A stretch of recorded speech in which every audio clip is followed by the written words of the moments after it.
Lieutenant Colonel Hugh Cole steps off the jeep and walks into what looks like a junkyard. January 1945.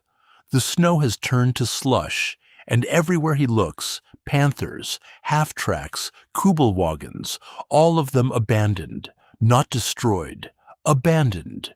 Fuel tanks bone dry. Some still have rounds in the breech. The Germans had simply walked away from them. Cole is Third Army's historical officer, which means his job is to understand what happened here before anyone forgets.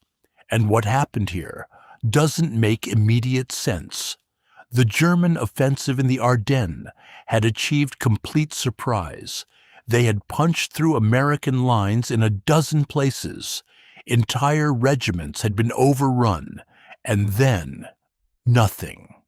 The Spearheads stopped, not at a defensive line, not at a river crossing.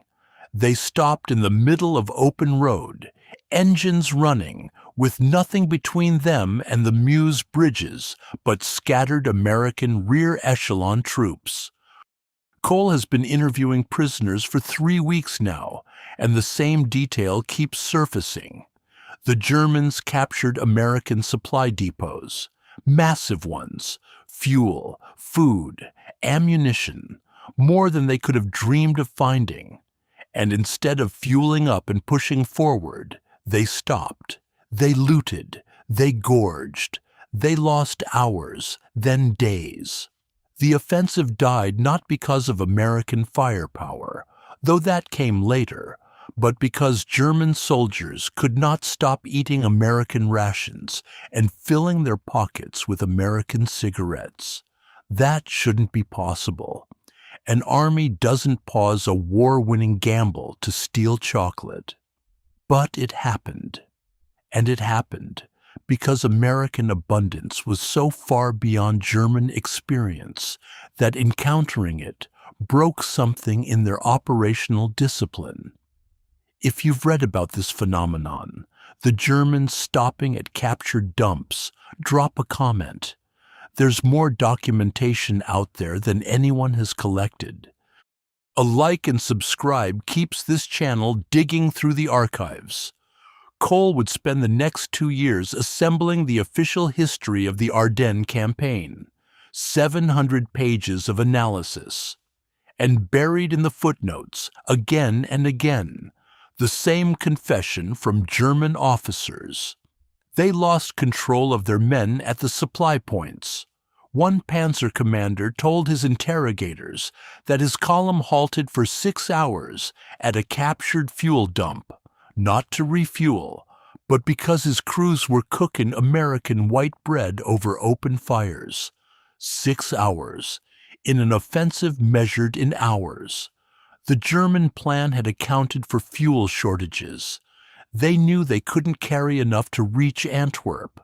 The entire operational logic depended on capturing American fuel intact and using it immediately. This was baked into the timeline. Sepp Dietrich's 6th Panzer Army needed to average 15 kilometers per day to stay on schedule. They had exactly enough fuel to reach the first major American depots. Then they would refuel from enemy stocks and continue. It was audacious, it was desperate, and it assumed that German soldiers, upon capturing American supplies, would behave like German soldiers. They did not. The problem wasn't that German logistics had failed. German logistics were actually performing adequately under impossible conditions. The problem was that German soldiers had been living on ersatz coffee and sawdust bread for 18 months. They had been promised wonder weapons and given shrinking rations. And now they were standing in warehouses, stacked floor to ceiling with real coffee, white flour, canned meat, cigarettes by the carton, chocolate, soap, things their families back home hadn't seen in years, things they hadn't tasted since 1942. The weights were beyond anything in German experience. A captured quartermaster officer admitted to his interrogators.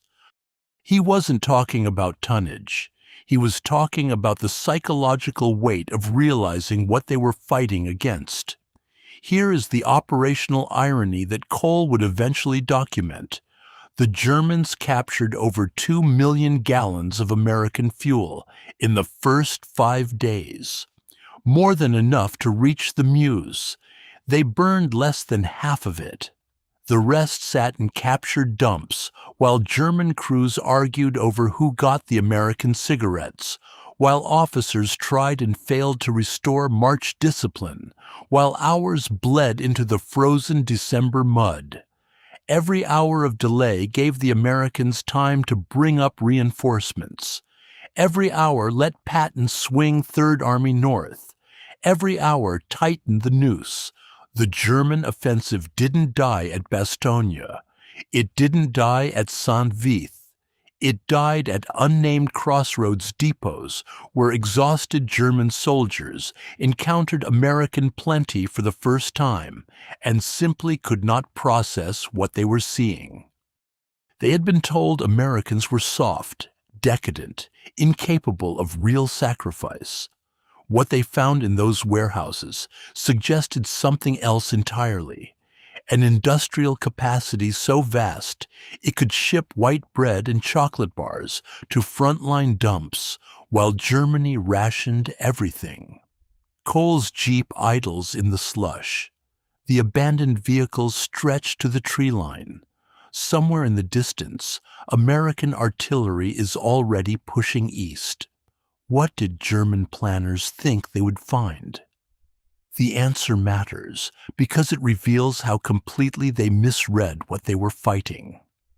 In early December 1944, 3 weeks before the offensive began, German intelligence officers compiled estimates of American supply density in the Ardennes sector. They knew the Americans stockpiled forward. They knew fuel dumps existed. What they projected was based on German experience, their own logistical norms applied to enemy positions. A forward dump might hold 50,000 gallons, maybe 100,000 if the Americans were being generous with themselves. Enough to matter, not enough to change the war. The first German reconnaissance units reached Büllingen on the morning of December 17th. What they found was not a dump. It was a small city made of jerrycans. 50,000 gallons would have been optimistic for a German army group. The Americans had left behind 400,000 gallons at this single location, not hidden or fortified, just stacked in the open like it meant nothing to them. The reconnaissance commander radioed back coordinates and moved on. He had orders to push west, not to count supplies. Behind him, the main column was already 2 hours behind schedule. Fuel consumption in the Ardennes terrain was exceeding projections. The steep grades and frozen mud were burning through reserves faster than the planners had allowed. By noon, forward Panzer units were already dipping into their operational reserve. The margin for error was gone before the first day ended. This is where German planning collided with American reality. The 6th Panzer Army's logistics section had calculated they could reach the Meuse River bridges with existing fuel stocks plus captured American supplies. The math worked on paper, but the math assumed 3 things: that captured fuel would be immediately available, that German vehicles could use American fuel without modification, and that German soldiers would treat captured supplies the way German soldiers treated German supplies, as military assets to be cataloged, allocated, and consumed according to orders. The first assumption held. American fuel was right where they expected it. The second assumption mostly held. American gasoline worked fine in German engines. though the octane ratings differed enough to cause some problems with high-performance vehicles. The third assumption disintegrated on contact. German soldiers had not seen white bread since 1942. Their coffee had been made from acorns and chicory for longer than that. Cigarettes were rationed to 3 per day when available, often less. Chocolate was a memory. Soap was a luxury. And here, in a field depot in Belgium, were pallets of all of it, more than a single German division would receive in a month, sitting in crates marked with English words they could not read, waiting for nobody in particular. The looting began within minutes of capture. Officers who tried to enforce discipline found themselves ignored or worse. One Kampfgruppe commander, his name appears in the FMS reports without rank or unit, which usually means he survived to give testimony but preferred anonymity, described watching his own headquarters company abandon their vehicles to carry cases of American rations on foot. He ordered them back to their positions. They kept walking. He drew his pistol. They kept walking. 6 hours later, when he finally restored enough order to continue the advance, the Americans had moved a tank destroyer battalion into blocking positions on the road ahead. 6 hours, because his men wanted to eat white bread. The German High Command had built their entire operational timeline around fuel capture. They had not considered that their soldiers might value American coffee more than German victory. Intelligence hadn't failed them. Imagination had. German planners understood logistics. They did not understand deprivation. They sat in headquarters buildings where officers still received adequate rations, where the reality of frontline hunger was an abstraction measured in calorie counts and supply train schedules. They had no framework for predicting what happens when men who have been hungry for 2 years suddenly stand in a warehouse full of food. The timeline was already impossible by December 18th. Not because of American resistance, that was still disorganized, still reeling, but because the German spearheads had lost their operational tempo. Columns that should have been rolling toward the Meuse at dawn were instead waiting for their rear elements to finish loading captured supplies onto whatever transport could carry them. Units that should have been bypassing resistance were instead fighting American rear guards for control of supply points that had no tactical value except their contents. German soldiers carrying cases of American cigarettes weren't carrying ammunition. Vehicles loaded with captured rations weren't hauling fuel forward. The offensive was eating itself, one chocolate bar at a time. Fort Indiantown Gap, Pennsylvania. November 1944. The Army Quartermaster School runs a demonstration for visiting officers from Allied nations. The subject is field rations. On one table, a complete American K-ration breakdown. Breakfast, dinner, supper units. Compressed biscuits, processed cheese, a small tin of ham and eggs, instant coffee, sugar, 4 cigarettes, chewing gum, a chocolate bar, toilet paper. On the next table, a C-ration spread, 6 12-ounce cans containing meat and vegetable hash, meat and beans, meat and vegetable stew, crackers, hard candy, a powdered beverage, instant coffee again, more cigarettes. A British liaison officer picks up one of the C-ration tins and weighs it in his hand. He sets it down without comment. The French observer asks how many of these a single American division consumes per day. The answer is 40,000 individual rations for a division at full strength. The Frenchman writes the number in his notebook and underlines it twice. 40,000 rations per day. That's one division. The American forces in the European theater of operations numbered over 3 million men by December 1944.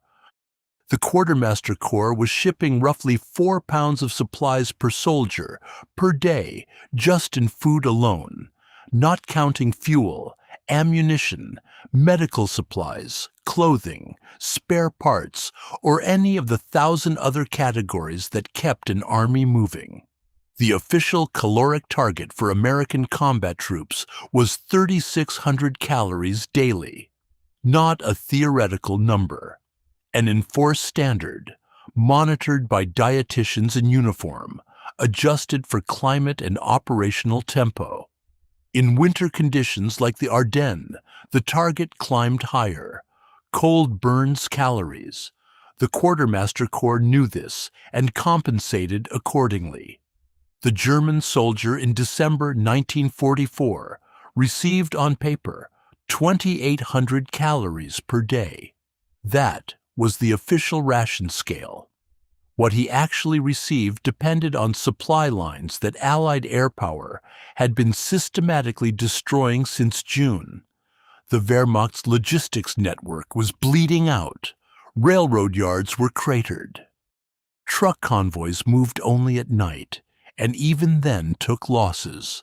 By the time the Ardennes offensive launched, many frontline units were receiving less than 1,800 calories daily. The bread ration, when bread arrived at all, contained increasing percentages of potato flour, sawdust, and other fillers. The meat ration had been supplemented with horse since 1943 and substituted entirely with horse by late 1944. Coffee had disappeared from German supply trains in any recognizable form. What arrived was a roasted grain substitute that soldiers called muckafuck, a portmanteau of fake French that translates roughly to fake coffee, but sounds worse. Cigarettes were issued at 3 per day when available. Often they were not available. Fat was so scarce that the cooking ration had been cut 3 times since D-Day. German soldiers in the Ardennes were fighting in snow and fog, on diets that would have been considered inadequate for garrison troops in peacetime. The gap between 1,800 calories of ersatz substitutes and 3,600 calories of actual food is not an abstraction. It shows up in medical records. German prisoners captured during the Ardennes fighting showed consistent signs of nutritional deficiency. Night blindness from vitamin A shortage, slow wound healing from protein deficit, bleeding gums, the kind of fatigue that sleep cannot fix. American medical officers processing these prisoners noted the difference immediately. These were not the soldiers who had conquered France in 1940.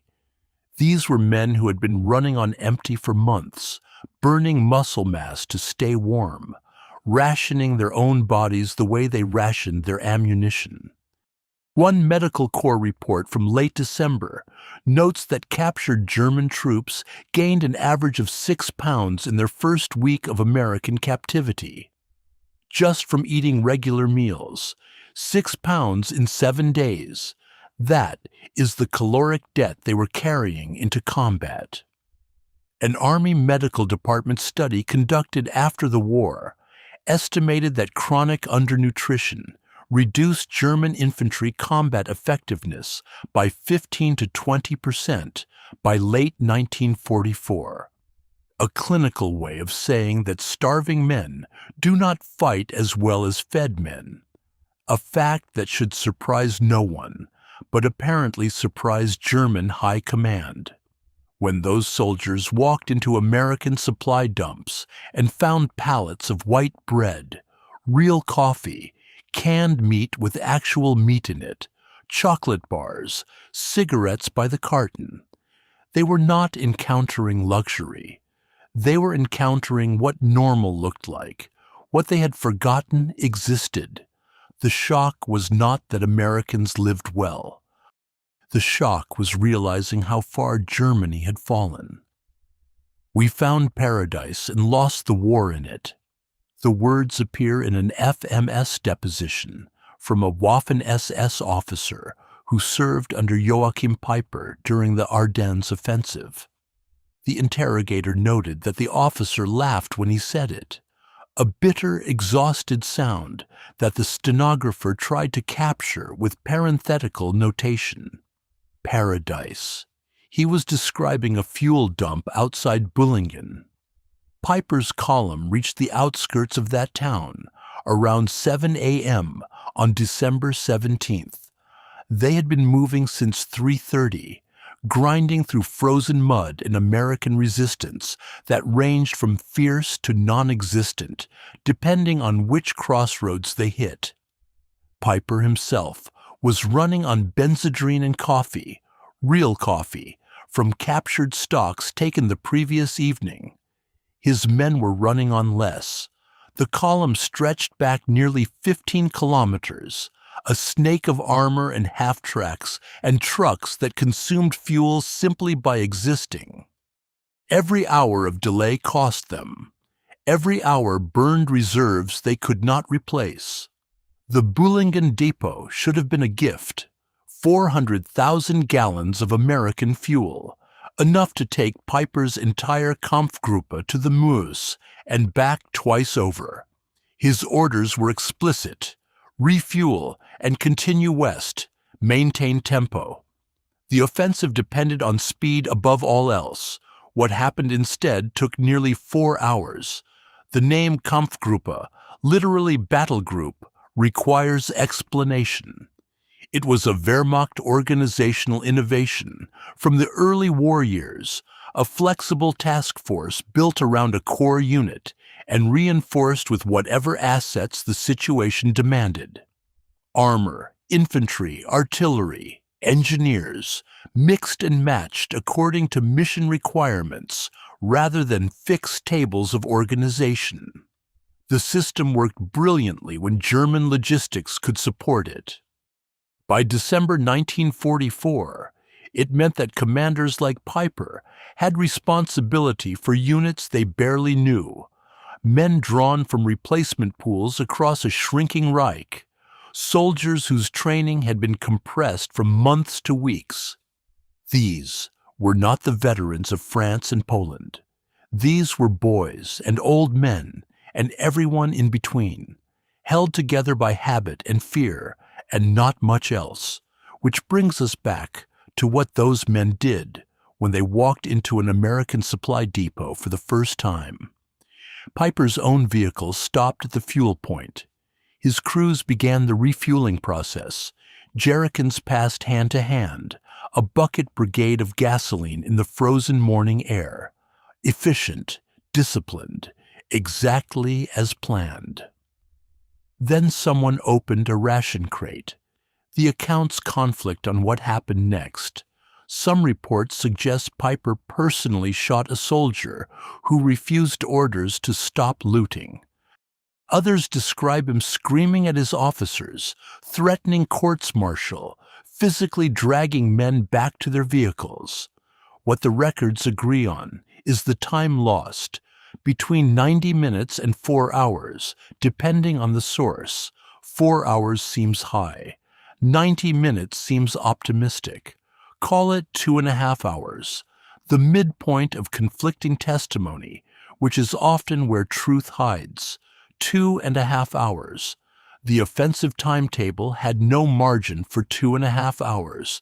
Peiper was one of the most aggressive commanders in the German order of battle, a true believer, decorated, ruthless, utterly committed to the mission. If his column lost discipline at a supply point, what happened to units led by officers with less iron in their spines? The FMS report suggests the answer: chaos. Columns that should have been moving sat stationary, while soldiers cooked American rations over vehicle engines. Officers who tried to enforce march discipline found themselves facing men who had stopped caring about orders, not mutiny, Nothing so organized, just the complete collapse of urgency in the presence of abundance. The psychological mechanism is not complicated. Put a man who has been hungry for 18 months in front of food, and he will eat. Resistance collapses the same way for warmth, for cigarettes, for chocolate, for soap, for every small comfort that deprivation has made unbearable to refuse. These are not failures of character. They are predictable responses to deprivation, responses that any competent planner should have anticipated. German High Command did not anticipate them because German High Command was not hungry. The generals ate adequately. The staff officers had cigarettes. The gap between headquarters and front line had grown so wide that the men giving orders could no longer predict how the men receiving orders would behave. By noon on December 17th, Piper's Kampfgruppe was back in motion, behind schedule, burning fuel they had just captured to make up time they had just lost. The Americans were using those hours to organize. Telephone lines were buzzing. Reserves were moving. The window was closing. Piper would push west for 3 more days, reaching within a few kilometers of the Meuse before his fuel finally ran out for good. Close enough to smell the river, not close enough to cross it. Burning fuel has a particular smell, not the clean petroleum scent of a filling station, but something thicker, greasier, a black sweetness that coats the back of the throat and stays there. On the morning of December 18th, that smell hung over the Amblev River Valley like weather. Sergeant Bernard Grumont of the 291st Engineer Combat Battalion stood on the road above Stavelot and watched the largest fuel dump in the European theater of operations turn into a wall of fire. 2.5 million gallons, not a misprint. 2.5 million gallons of gasoline, stacked in jerrycans and 55-gallon drums across a series of storage sites stretching south from the town. Enough fuel to run every vehicle in Piper's Kampfgruppe for a month. Enough to reach the Meuse and keep going. And now it was burning, because a handful of American engineers had decided that Piper would not have it. The decision had been made 12 hours earlier, when the scope of the German breakthrough became clear to commanders who had spent the previous day assuming the reports were exaggerated. They were not exaggerated. Piper's column was moving faster than anyone had predicted, and the Stavelot fuel depot sat directly in his path. The depot designation, EUCOM Depot 1, tells you nothing about its scale. EUCOM stood for European Command, the administrative structure that had replaced the earlier theater organization in July 1944. The name change reflected a reorganization of supply responsibilities, a bureaucratic shuffle that mattered intensely to quartermasters and not at all to the soldiers who consumed what the quartermasters provided. What mattered about EUCOM Depot 1 was its size. The American supply system had positioned this reserve specifically to support the expected winter offensive into Germany, fuel for armored thrusts across the Rhine, for the final push that everyone assumed was coming in early 1945. Instead, it sat in the path of a German offensive that should not have been possible. All of it was burning. The engineers had started the destruction at 2 a.m. on December 18th. Their orders came from Lieutenant Colonel John Grumont, no relation to the sergeant, though the shared name appears in multiple after-action reports and caused confusion for years among historians trying to reconstruct the sequence. The colonel had received authorization from First Army headquarters to destroy the depot if capture appeared imminent. Capture appeared imminent. Piper's forward elements had reached the outskirts of Stavelot by midnight on the 17th. American infantry from the 30th Division was racing to establish a blocking position, but no one knew if they would arrive in time. The colonel made the call. His engineers began the work with thermite grenades and gasoline-soaked rags, using American fuel to destroy American fuel, a grim efficiency that the situation demanded. They worked through the night, moving from site to site, setting fires that merged into a continuous blaze stretching nearly 3 kilometers along the valley floor. By dawn, the smoke column was visible from Liège, 30 kilometers to the north. Piper's scouts could see it too. They reported a major fire at the American rear positions. They did not know what was burning. They would find out soon enough. The German reconnaissance units that reached the depot sites around 9 a.m. on December 18th found nothing but ash, twisted metal, and soil so saturated with burned petroleum that it would remain contaminated for decades. The jerrycans had melted into pools of aluminum. The drums had burst and scattered. The fuel that was supposed to carry the offensive to Antwerp had vanished into the Belgian sky. Piper's operations officer calculated the loss immediately.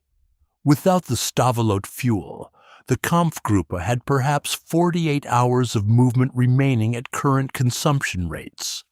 Less if they encountered resistance, less if they had to detour, less if the frozen roads thawed and turned to mud.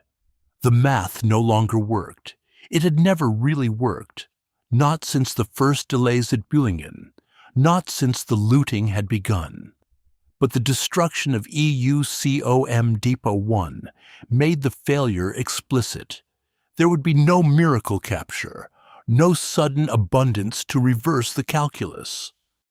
The northern spearhead of the Ardennes offensive was dead, not from American tanks or artillery. Those were still arriving, still finding their range. Dead from American logistics officers who understood, in a way the German planners never had, that the fuel was the weapon. Deny the fuel, and you deny the offensive. Burn 2.5 million gallons, and you buy time for the infantry to dig in, for the armor to redeploy, for the full weight of American industrial capacity to swing around and crush what remained. The engineers who set those fires killed more German momentum than any combat unit that week. Their names do not appear on monuments. The fuel dump at Stavelot has no marker. The records note simply that the depot was destroyed to prevent capture, a sentence that contains the entire strategic logic of American victory in December 1944. Camp Crossville, Tennessee, January 1945. The interrogation room smells like wet wool and disinfectant. German uniforms drying on radiators. American cleaning solution on concrete floors. Sergeant First Class Martin Weiss of Military Intelligence Service sits across a wooden table from a Feldwebel captured near Malmedy 3 weeks earlier. The German has gained weight already. His face has lost the hollow look that characterized every prisoner from the Ardennes fighting. Between them on the table sits a cardboard box containing the contents of the man's pockets at capture, a paybook, a photograph of a woman, 3 American cigarettes, a partially eaten chocolate bar, and a small packet of Nescafé instant coffee, still in its original wrapper. Weiss has conducted dozens of these interviews. The pattern never changes. The German stares at the American items like they are evidence of a crime. We were told the Americans were finished. The Feldwebel's voice is flat, reciting something he no longer believes.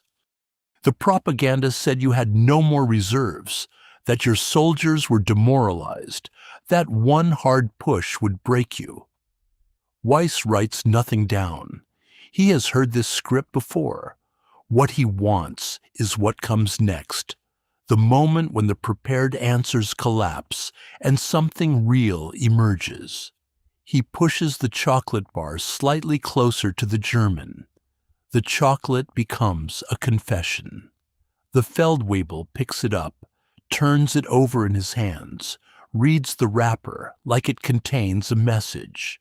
Hershey's Tropical Bar, designed to resist melting in Pacific heat, issued in Europe anyway, because American supply had more chocolate than it knew what to do with. The German explains that he found it in an abandoned American position near Büllingen. He ate half immediately and saved the rest, not because he was disciplined, but because he could not believe it would not be taken from him. In his entire time on the Eastern Front, 2 years, Stalingrad to Kursk to the long retreat, he never once saw chocolate, not once. Sugar was a memory, meat was hoarse, bread was gray and crumbled when you bit it. And here, the Americans were throwing away chocolate because they had too much to carry. The MIS reports from this period contain hundreds of similar accounts. German prisoners who cannot stop talking about what they found in American supply dumps. The intelligence value was limited. These men knew nothing about strategic plans or order of battle. What they provided instead was a psychological portrait of an army that had discovered it was losing a war it thought it was winning. The propaganda had told them American industry was overstretched. American morale was fragile. American soldiers were soft and would break under pressure. The chocolate bars said otherwise. The white bread said otherwise. The 4 cigarette packets, and the canned meat, and the instant coffee, and the toilet paper, all of it said otherwise. Every item was a data point. Every captured ration crate was a statistical sample from an economy that could not be beaten by force of arms. The interrogators noted a recurring theme: disorientation shading into despair. One Panzer grenadier from the 12th SS Division described opening an American medical kit and finding bandages made of real cotton, sutures made of real silk, morphine syrettes in quantities that German medics had not seen since 1942. He asked the interrogator, in apparent seriousness, whether America had captured a country that produced these things, or whether Americans had simply been lying about the war's progress. The interrogator wrote in the margin of his report, "Subject appears unable to reconcile physical evidence with received information. Cognitive state consistent with acute belief revision. A clinical phrase for watching a man's worldview collapse. The poison worked both ways. German soldiers who returned to their units from failed attacks carried the contamination with them. They told stories about what they had seen. They described the supply dumps, the fuel reserves, the stacks of equipment waiting to be distributed. They shared cigarettes taken from American stocks, better tobacco than German factories had produced since 1941. The effect on morale was measurable. Unit cohesion degraded. Desertion rates climbed. The willingness to attack positions that might contain more abundance weakened, then broke. American logistics had become a psychological weapon, more effective than any artillery barrage. You cannot convince a hungry man that the enemy is starving when he has American chocolate melting on his tongue. By February 1945, German intelligence was tracking a new phenomenon: soldiers who surrendered specifically to access American supplies. not defectors with ideological objections, not cowards fleeing combat.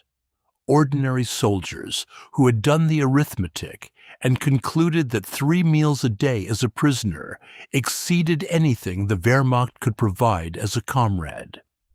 The FMS reports call this supply-motivated capitulation. The phrase sits in the archive like an epitaph for an army that had been beaten before the shooting stopped. What does an army look like when it stops believing? By Christmas Eve, 1944, the answer stood frozen across the Ardennes in the form of abandoned vehicles, scattered equipment, and men who had simply stopped moving. Not dead men, living soldiers who had calculated the odds and concluded that forward motion no longer made sense. The offensive was 9 days old. The Meuse River remained uncrossed. And in foxholes and farmhouses across the Belgian countryside, German soldiers sat surrounded by American supplies they had captured but could not use. The cold that night dropped to 14 below zero Fahrenheit. Wind cut through the pine forests with a sound like tearing cloth. In a barn outside Mannheim, a company of Volksgrenadiers had built a fire from American packing crates, wood that smelled of machine oil and sawdust, burning with a particular orange of treated lumber. They were cooking American K rations over the flames, heating the canned meat until the grease bubbled and spat. Their objective for the day had been a road junction 3 kilometers west. They had not attempted it. Their officers had stopped asking why. The arithmetic of failure was complete by then. Piper's Kampfgruppe had run dry on December 23rd, its remaining vehicles abandoned in a cluster near La Glaise. The fuel they had captured at Büllingen was long gone, burned in the desperate push west, consumed by delays, wasted in wrong turns, down roads that led nowhere. The fuel they had hoped to capture at Stavelot was ash and contaminated soil. What remained was a long walk back to German lines for the survivors, a retreat through forest trails, while American artillery searched the roads they could no longer use. Piper made it out, with perhaps 800 men. He had started with over 5,000. Further south, the picture was the same. The 5th Panzer Army had made better progress than Piper. Montefel's forces actually surrounded Bastogne and pushed a bulge deep into American lines. But the bulge was hollow. The Spearheads had outrun their supply lines, and every captured American depot had slowed them further. The pattern repeated at each contact: disciplined advance, contact with abundance, delay, then collapse of tempo. By Christmas, the offensive existed only on situation maps in German headquarters. The reality on the ground was stasis, an army that had punched as hard as it could and now stood exhausted, surrounded by evidence of why the punch would never have been enough. The smell of that evidence hung everywhere: coffee grounds and chocolate wrappers, cigarette butts and discarded packaging. The particular chemical sweetness of American cosmoline on weapons that German soldiers had captured but could not feed with ammunition. Every position the Germans held was littered with the debris of looting: cans opened and half-eaten, boxes torn apart in haste, supplies grabbed and then abandoned when movement resumed. A German officer's diary recovered after the war contains a single entry for December 24th. The men are fed. The vehicles are not. We are going nowhere. American commanders spent that Christmas Eve doing something the Germans could not: replacing losses. Fresh infantry divisions were arriving by train at depots across Belgium and France. Replacement tanks rolled off transport ships at Antwerp, the port the offensive had been designed to capture, still operating, still pumping supplies into the Allied line. The American system did not need to capture German equipment. It simply manufactured more of its own. While German soldiers rationed, captured K-rations to make them last, American quartermasters were calculating how to dispose of surplus food before it spoiled. The contrast was obscene. One army eating its enemy's leftovers, while the enemy ordered fresh deliveries, measuring success in chocolate bars captured, while the Americans measured it in divisions deployed. The German soldier in that barn outside Mannheim, warming his hands over burning American wood, had everything he needed to survive the night. He had nothing he needed to win the war. Goebbels would later try to spin the offensive as a success, proof that Germany could still strike, still surprise, still make the Allies fear. The propaganda films showed tanks rolling through snow, prisoners marching east, the momentary shock of breakthrough. What they could not show was what happened after. The looting, the delays, the fuel that burned rather than fell into German hands, the slow psychological collapse of soldiers who discovered that everything they had been told was a lie. By New Year's Day 1945, the Bulge was shrinking. American counterattacks pressed from north and south, squeezing the salient back toward Germany. The offensive that was supposed to split the Allied armies and capture Antwerp had gained perhaps 50 kilometers at its deepest point. The cost was 80,000 German casualties, 600 tanks, 1,000 aircraft. The Americans lost similar numbers. They replaced them in weeks. The Germans never would. The American supply system was the weapon we could not defeat. The words belong to General Major Fritz Bayerlein, recorded in a foreign military studies deposition at Allendorf in August 1945. Bayerlein had commanded the Panzer Lehr Division during the Ardennes offensive. One of the elite formations, Hitler gambled on the breakthrough.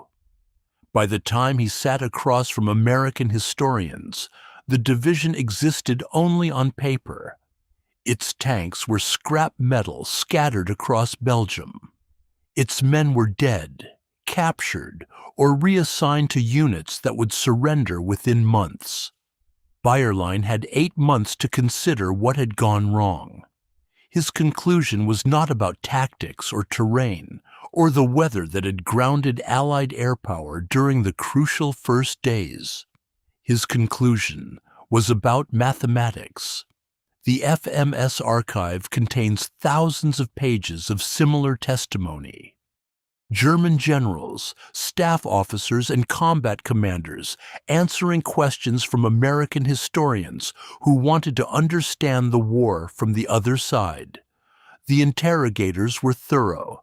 They asked about command decisions, unit movements, logistics planning, morale. They compiled the answers into reports that sat in Army archives for decades, consulted by scholars, cited in footnotes, largely ignored by popular histories that preferred stories of combat to stories of supply. The answers repeat the same themes: American abundance, German exhaustion, the impossibility of winning a war against an economy that measured production in millions while Germany counted in thousands. General der Panzertruppe Heinrich Eberbach, captured in August 1944 and held through the war's end, provided one of the clearest assessments. His deposition runs 47 pages. On page 31, discussing the Ardennes, he states, "We knew the American depots contained more than we could use. We knew capturing them would slow our advance. We attacked anyway because there was no alternative. The offensive required fuel we did not have. The fuel required depots we could not bypass. The depots required time we could not afford. Every element of the plan contradicted every other element. The interrogator's marginal note reads simply, "Subject aware of logical failure prior to offensive launch." What the German officers admitted in captivity, American logistics officers had understood from the start. The after-action reports from 1st Army's G4 section, the supply staff, contain assessments written within weeks of the battle's end. They calculate losses with bureaucratic precision. EUCOM Depot 1, 2.5 million gallons destroyed, 0 captured. Büllingen fuel point, approximately 50,000 gallons captured, 17,000 recovered by American forces during counterattack.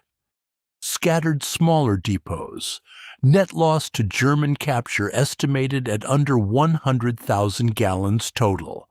The reports note that 1st Army's daily fuel consumption during the defensive phase averaged over 600,000 gallons. The Germans captured less than a single day's supply. They destroyed their offensive trying to get more. The American system absorbed the losses without strain.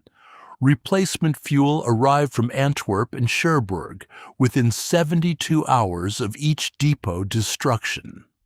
The pipeline network, the physical pipelines that pumped fuel from port to depot, continued operating throughout the offensive, its routes adjusted around the Bulge, but never severed.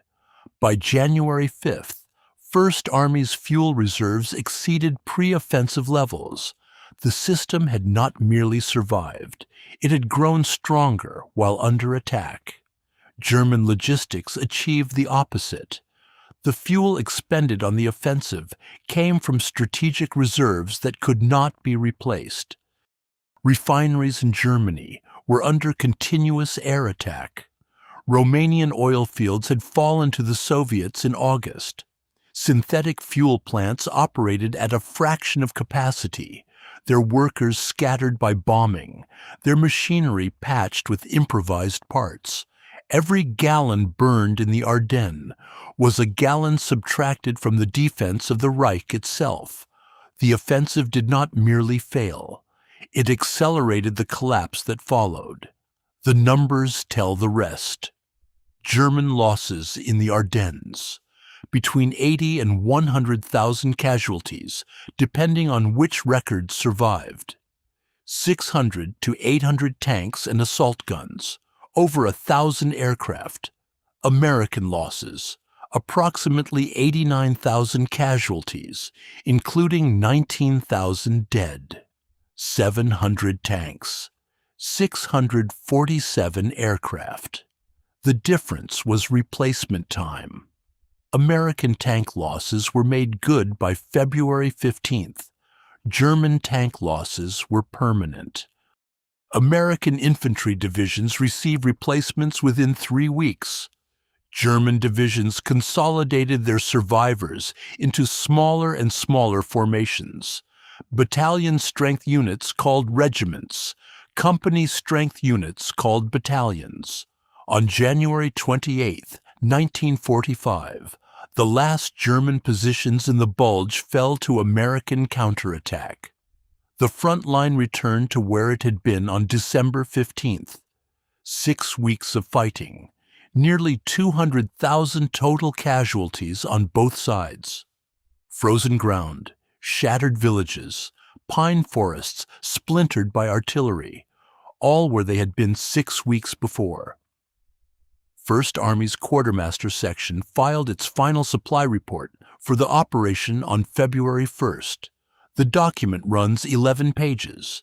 It lists rations distributed, fuel consumed, ammunition expended, equipment replaced. The last entry notes that excess K ration stocks from the Ardennes sector were being redistributed to units preparing for the Rhine crossing.